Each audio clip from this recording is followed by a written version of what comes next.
Assalamualaikum warahmatullahi wabarakatuh. Kami dari kelompok 5 akan mempresentasikan mengenai ide proyek aplikasi penyedia informasi makanan untuk mata kuliah manajemen proyek perangkat lunak yang diampu oleh Bapak Vidi Supriyadi, Eskom MT.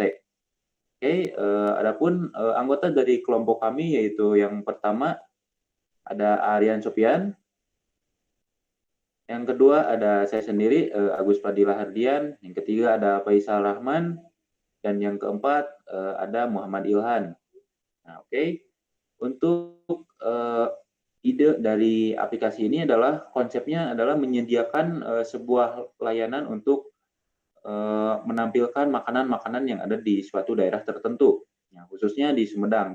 Nah, lalu apa sih permasalahan dan potensi dari aplikasi-aplikasi yang kami buat ini? Nah, akan dibahas oleh yang pertama Aryan Sopian. Yang pertama mungkin dari potensi dan permasalahan, ya. Permasalahan banyak pedagang menengah ke bawah di Sumedang yang sedikit pengunjung atau pembeli. Dikarenakan kurangnya informasi, maka dari itu masyarakat tidak mengetahui keberadaan pedagang tersebut. Produk ini bukan hanya untuk pedagang menengah ke bawah, tetapi untuk seluruh pedagang di Sumedang. Dari potensinya, produk ini memiliki potensi yang akan memberikan keuntungan terhadap pedagang terutama UMKM dengan menyediakan promosi secara gratis. Selain itu, produk ini juga dapat membantu masyarakat dalam mencari makanan yang diinginkan termasuk pedagang keliling. Nah, itu untuk potensi dan permasalahan yang kami alami sebagai pemicu dari munculnya ide ini gitu. Nah, oke. Untuk selanjutnya yaitu mengapa permasalahan ini harus diselesaikan. Nah, itu akan dijelaskan oleh Saudara Faisal. Silakan Saudara Faisal. Baik, di sini ada mengapa permasalahan harus diselesaikan, yaitu karena agar para pedagang yang berpotensi memiliki keunikan, keterampilan, dan kemajuan bisa diketahui oleh masyarakat atau pengunjung pada suatu daerah. Selain bagi pedagang, pengguna juga akan mendapatkan kemudahan dalam mencari makanan yang diinginkan. Nah, oke. Jadi mengapa masalah ini harus diselesaikan? Mengapa masalah ini harus diselesaikan? Sudah dijelaskan oleh Faisal. Nah, selanjutnya ada nggak sih gitu sistem yang serupa dengan produk yang kita bikin ini gitu, yang idenya mirip-mirip gitulah. Nah, untuk bagian ini akan dijelaskan oleh Muhammad Ilhan. Silakan Muhammad Ilhan. Baik, untuk produk sistem teknologi informasi yang serupa dengan produk kami yaitu, ada seperti GrabFood, GoFood, dan ShopeeFood. Kelebihan dari mereka yaitu bisa mengorder makanan, terdapat fitur delivery, dan memiliki sistem bonus yang menguntungkan bagi pengguna. Contohnya seperti kayak kupon gitu. Lalu untuk kekurangannya, kurangnya jangkauan pedagang yang terpencil. Pedagang dan pengguna dikenakan biaya admin dan tidak mengakomodasi positioning pedagang keliling. Nah, itu juga merupakan salah satu motivasi kenapa kita memiliki ide proyek untuk mengembangkan aplikasi ini gitu, karena ada kelebihan dan ada kekurangannya gitu dari saingan kita. Nah, oke. Untuk bagian selanjutnya yaitu mengenai nilai tambah atau kelebihan dari aplikasi ini yang tidak dimiliki oleh produk serupa gitu. Nah, ini akan dijelaskan oleh Aryan. Silakan Aryan. Ya baik, mungkin kelebihan dari aplikasi yang kami buat ya yang pertama menjangkau pedagang keliling maupun pedagang terpencil ya. Yang kedua, tidak ada biaya yang dikenakan kepada pedagang maupun pengguna. Dan yang ketiga, menggunakan GPS untuk mengetahui posisi pedagang, khususnya pedagang keliling. Nah, oke. Itu fitur yang menjadi andalan dari aplikasi kita ini. Nah, selanjutnya siapa sih yang bakal menggunakan produk ini ke depannya gitu sesuai dengan rencana kami. Nah, untuk pengguna sendiri akan dijelaskan oleh Faisal. Silakan Faisal. Baik, di sini ada siapa aja yang menggunakan produk tersebut. Gendernya bisa dari calon pengguna adalah pria maupun wanita. Usia dari calon pengguna berkisar antara 12 sampai 40 tahun. Lingkungan yang akan menerapkan produk ini merupakan daerah Sumedang. Tidak ada organisasi spesifik untuk menggunakan produk ini. Pengguna dibagi menjadi dua, yaitu merchant dan customer. Nah, oke. Berarti untuk produk ini tuh tidak ada semacam batasan tertentu gitu ya. Jadi semua kalangan bahkan bisa menggunakannya, hampir semua gitu ya. Bahkan di sini ada dua bagian, yaitu merchant dan customer. Nah, oke. Kita langsung menuju ke Javelin board milik kita nih. Nah, di Javelin board kita ini, seperti yang dijelaskan oleh Faisal sebelumnya, karena kita ini untuk eksperimen kita memperkecil skalanya menjadi mahasiswa. Nah, jadi di sini customer yang akan menggunakannya itu adalah mahasiswa di wilayah Sumedang, walaupun secara idealnya semua orang bisa menggunakan gitu ya. Nah, selanjutnya masalahnya apa sih gitu yang kami hadapi? Nah, masalahnya itu kesulitan dalam mencari informasi kuliner yang berkualitas, mudah ditemukan, dan terjangkau secara real time. Nah, itu yang kami jadikan sebagai acuan masalah di Javelin Board ini, terutama untuk eksperimen pertama. Nah, selanjutnya kita juga memiliki beberapa risk case assumption. Untuk risk case assumption yang pertama adalah kesulitan dalam mencari makanan yang diinginkan, sulit mengetahui waktu operasional pedagang, sulit mengetahui letak posisi pedagang, dan itu untuk risk case assumption kita. Nah, lalu untuk metode dan sukses kriterianya kita ambil di angka 6/10 gitu ya. Dengan metodenya yaitu interview. Nah, selanjutnya untuk hasil eksperimen pertama, nah, dengan main assumption yaitu kesulitan dalam mencari makanan yang diinginkan, dan risk case assumption 1 kesulitan dalam mencari makanan yang diinginkan, lalu risk case assumption 2 sulit mengetahui waktu operasional pedagang, lalu risk case assumption 3 sulit mengetahui letak posisi pedagang, terutama pedagang keliling. Nah, untuk setiap wawancara yang kami lakukan akan dijelaskan oleh setiap anggota yang bersangkutan. Silakan untuk yang pertama, Aryan. Ya, baik ya. Saya telah melakukan 4 wawancara ya di eksperimen yang pertama, sebanyak 4 orang yang bertempat di Padasuka. Dari 4 responden tersebut, semuanya menyatakan setuju dari risk case yang pertama, risk case kedua, dan risk case ketiga. Oke, itu untuk Aryan. Lalu selanjutnya oleh saya sendiri yaitu Agus. Saya melakukan 4 wawancara di daerah Ciakar dengan hasil 3 dinyatakan valid dan 1 dinyatakan tidak valid. Nah, dengan yang saya dapati yaitu di risk case assumption 1 saya mendapatkan 2 penolakan, lalu di risk case assumption 2 saya mendapatkan 2 penolakan juga, dan di risk case assumption 3 saya mendapatkan 1 penolakan. Nah, oke, untuk yang selanjutnya silakan.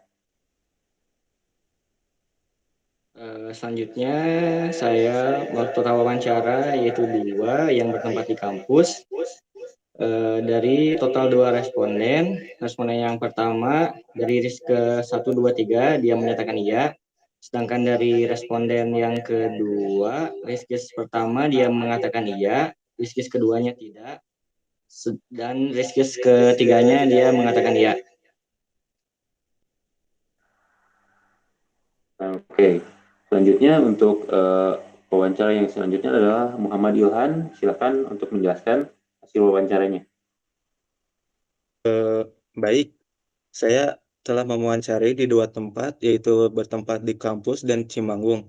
Untuk seluruh total wawancaranya sekitar 10 yang telah saya wawancari. Untuk validasinya seluruhnya valid. Lalu untuk risk case assumption 1 menyatakan 1 tidak, risk case assumption 2 menyatakan tidak, risk case 3 juga ada yang menyatakan 2 tidak. Nah, oke, itu untuk laporan dari kegiatan wawancara dari eksperimen 1 yang kami laksanakan. Nah, selanjutnya kita akan membahas mengenai hasil dari eksperimen 1 ini, yaitu dengan minimum kriteria yaitu 6/10 akan dijelaskan oleh Muhammad Ilhan. Silakan Muhammad Ilhan. Baik, untuk eksperimen pertama kami mendapatkan 20 responden, yaitu dengan status validasinya menyatakan untuk risk case assumption 1, status validasinya menyatakan tidak, 3 yang menyatakan tidak. Lalu untuk risk case assumption 2-nya, status validasinya menyatakan 4 yang menyatakan tidak, dan lalu risk case assumption 3-nya status validasinya menyatakan tidak. Baik. Nah, baik itu untuk hasil wawancara dari eksperimen pertama ini. Nah, selanjutnya hasil jumping board untuk eksperimen pertama akan dibacakan oleh Aryan. Silakan, Aryan. Baik, mungkin hasil dari eksperimen yang pertama ya, dari 3 asumsi yang kita punya bisa dinyatakan valid dengan rasio 8,3/10 dengan total responden 20, dan learning yang kita dapat dari eksperimen yang pertama yaitu mencari menggunakan Google Gojek, GoFood atau Google Maps. Oke, mungkin itu untuk hasil dari eksperimen pertama ini.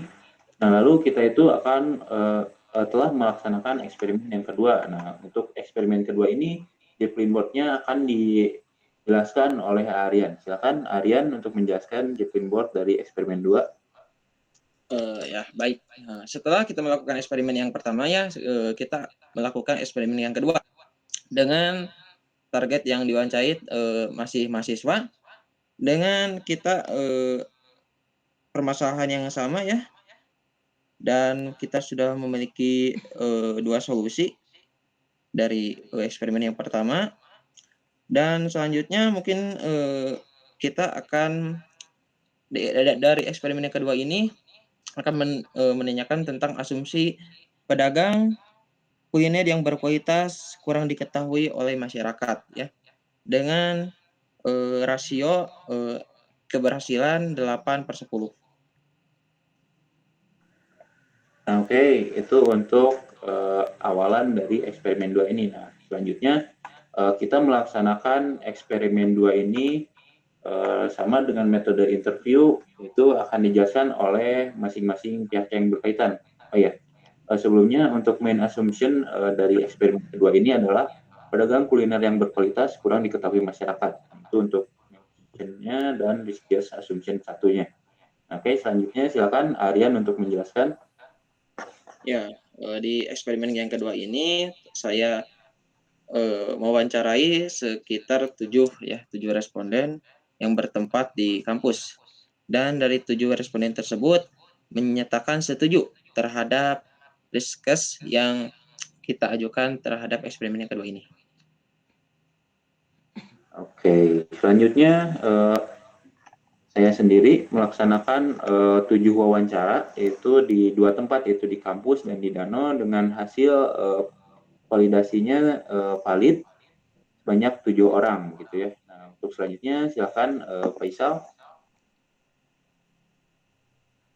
Baik, selanjutnya saya mau mewawancarai 2 orang yang bertempat di kampus, dan dari kedua responden tersebut mengatakan iya pada risk case eksperimen 2 ini. Oke, selanjutnya untuk Muhammad Ilhan, silakan menjelaskan hasil dari wawancaranya. Baik, saya telah mewawancarai 4 orang yang bertempat di kampus. Untuk seluruhnya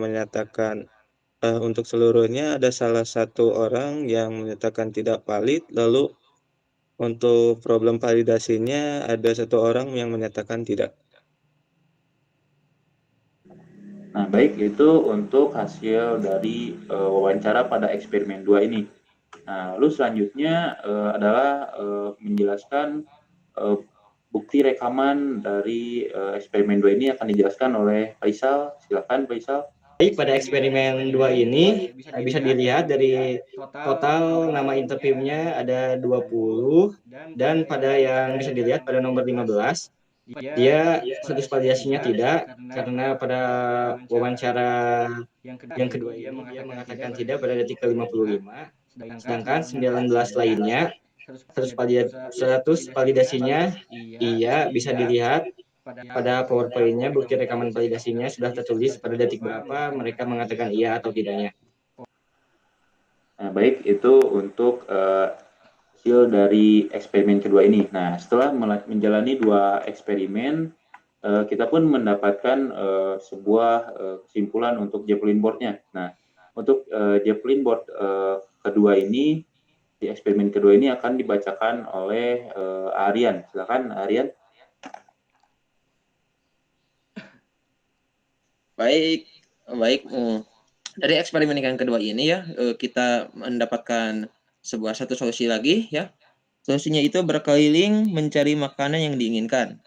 Mungkin itu yang lalu dari hasil validasinya, mungkin eksperimen ini bisa dinyatakan valid karena dengan rasio 9,5/10. Ya, karena hanya satu yang menyatakan tidak dari 20 responden. Dan learning yang dapat kita dapatkan dari eksperimen yang kedua ini mencari informasi menggunakan media sosial. Mungkin itu. Oke, itu untuk hasil dari kedua eksperimen yang telah kita lakukan, sudah kita tuangkan dalam Javelin board ini. Nah, lalu selanjutnya adapun recap assumption dari kedua eksperimen, yaitu eksperimen pertama di assumption 1 dan eksperimen kedua assumption 2. Nah, untuk hasilnya adalah 19 pada eksperimen 1 dinyatakan valid dan 1 tidak valid. Nah, dengan total responden 20. Nah, begitupun dengan eksperimen kedua atau main assumption kedua dengan total responden yang sama dan jumlah yang valid juga sama 19 dan yang tidak valid juga 1 gitu ya. Nah, oleh karena itu dapat kami ambil kesimpulan. Nah, untuk kesimpulannya akan dibacakan oleh Faisal. Silakan Faisal. Dari kesimpulannya yaitu berdasarkan hasil penelitian tersebut dapat disimpulkan bahwa permasalahan dari asumsi yang kami miliki dinyatakan valid, sehingga dengan adanya aplikasi ini dapat membantu masyarakat untuk mencari makanan dan responden yang kami wawancarai menyatakan setuju apabila aplikasi ini dikembangkan lebih lanjut. Adapun fitur MPP yang harus diutamakan adalah sebagai berikut. Yang pertama ada daftar makanan berdasarkan trending dan review. Yang kedua ada fitur review oleh konsumen. Yang ketiga ada fitur GPS untuk pedagang. Dan yang terakhir ada fitur jam operasional untuk pedagang. Baik, terima kasih untuk penjelasannya. Sekian dari kelompok kami. Mohon maaf apabila ada kesalahan. Wabillahi taufiq wal hidayah. Wassalamualaikum warahmatullahi wabarakatuh. Wassalamualaikum warahmatullahi wabarakatuh.